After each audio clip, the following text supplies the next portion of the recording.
조금 전에 비대위원장께서 신년 기자회견에 조영길 대 사건에 대해서 좀 답을 기다리시나 했는데요. 저는 신년 기자회견 제가 어제 경제지표 보면서 뭐 기대할 게 없지 않나 이런 생각을 해봅니다. 왜냐하면 경제지표가 그렇게 나왔음에도 불구하고 저는 전혀 이 정부의 지금까지의 자세를 보면 고치지 않을 것 같다.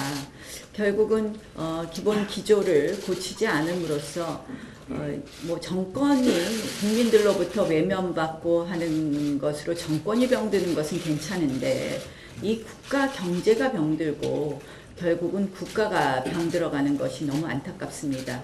이 어제의 통계 지표, 고용 최악의 지표를 보면서 이 신년 기자회견 뭐 분명히 또 고용지표 탓만 하지 않을까 이런 생각을 하면서 신년 기자회견을 듣고 말씀을 드리겠습니다.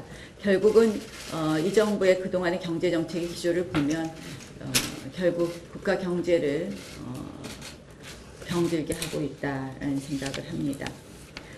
오늘 백원우 비서관이 이 야당 정치인을 뒷조사한 것을 경찰에 이첩했다라는 그런 기사를 봤습니다. 언론 보도를 접했습니다.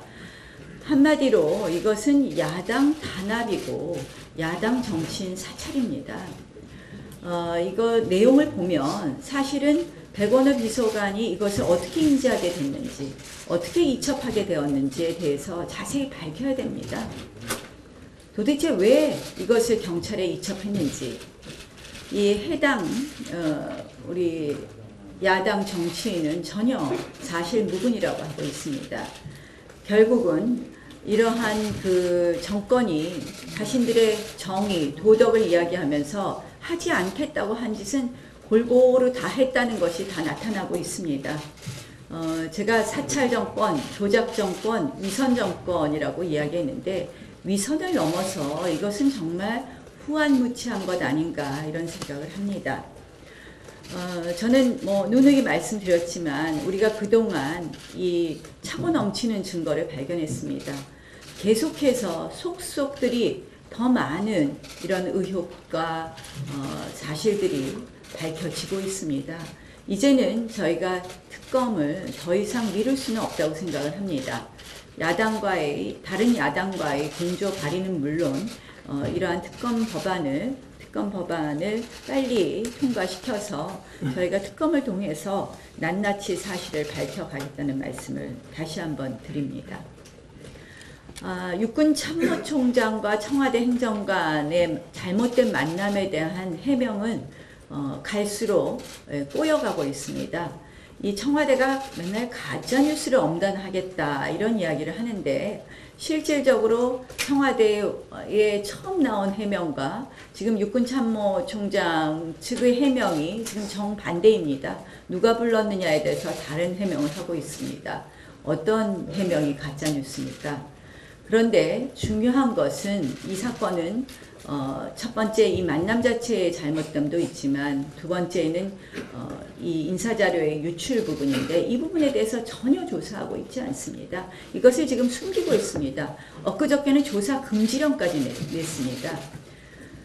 자, 이 조사 금지령 어디서 많이 들어보던 소리 아닙니까?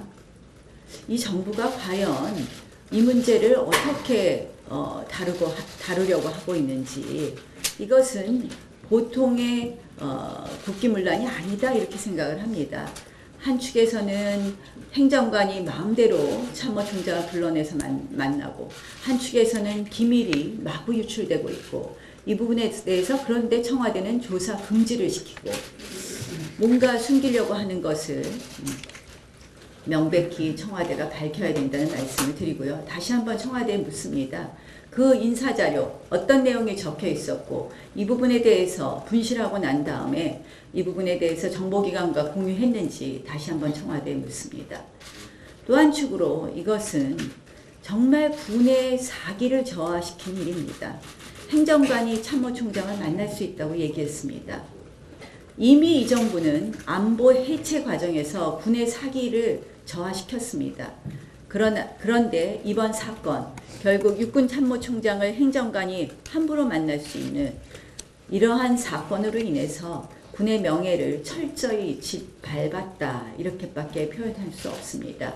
이 군의 명예를 짓밟고 60만 군의 사기를 저하시키는 것은 아마 이 정부의 의도된 일이 아닌가 이렇게 생각을 합니다. 어제 선관위원회에 대해서 우리 자유한국당은 청문회를 보이콧했습니다. 아무리 캠프 인사들이 공공기관의 낙하산으로 간다고 해도 갈 자리가 있고 안 갈 자리가 있습니다. 이번 선관위원 인사는 매우 잘못된 것입니다. 선관위원 스스로 자신의 거취를 표명해야 된다고 생각합니다.